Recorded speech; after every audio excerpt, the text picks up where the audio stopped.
ভিডিওটি লাস্ট পর্যন্ত এ দেখুন। দিদি দেখ আমি চাকরি পেয়েছি। ওয়াও, কই দেখি। চাকরি পেয়েছে এই দেখ, আবার। এই নাম্বারটা থেকে এসএমএস এসেছে, আমাকে নাকি চাকরি দেবে। মাত্র 4 ঘন্টা ডিউটি, 30,000 টাকা মাইনে দেবে, আর জয়েনিং এর সময় 25,000 দিলেই হবে। তাই তো, বাহ, খুব ভালো। কে আর ধরে এ কি? ম্যাডামের। তুমি এখানে মহারানী হয়ে বসে আছো কেন?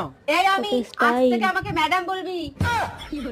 মাথাটা পুরো গেল নাকি? বরকেও পাত্তা ভাই, দিচ্ছে না। তোমার বউ একটা সুন্দর চাকরি পেয়েছে। চাকরি? ক্লাস 5 ফেল করা ফেলো নামের আবার চাকরি? কোন কোম্পানির এমন দুর্দশা হলো? আমি জানি তো, তুমি মানতেই চাও না আমার যে ট্যালেন্ট আছে। আচ্ছা বলো তো, ধরো তুমি যেই কোম্পানিতে চাকরি করছো সেই কোম্পানির শেয়ার জলে ডুবে যাচ্ছে, তাহলে তুমি কি করবা? কেন, তুমি জানো না আমি সাঁতার পারি? তাড়াতাড়ি জলে নেমে সব শেয়ারকে তুলে নিয়ে আসবো। বাহ, অনেক খুব বুদ্ধি। সুন্দর ট্যালেন্ট। শোনো, তুমি ওই 25,000 কত টাকা দিয়ে চাকরি talent। নিতে যেও না, তাহলে তুমি ডুবে যাবে আর কোম্পানি সাঁতার কেটে পালাবে।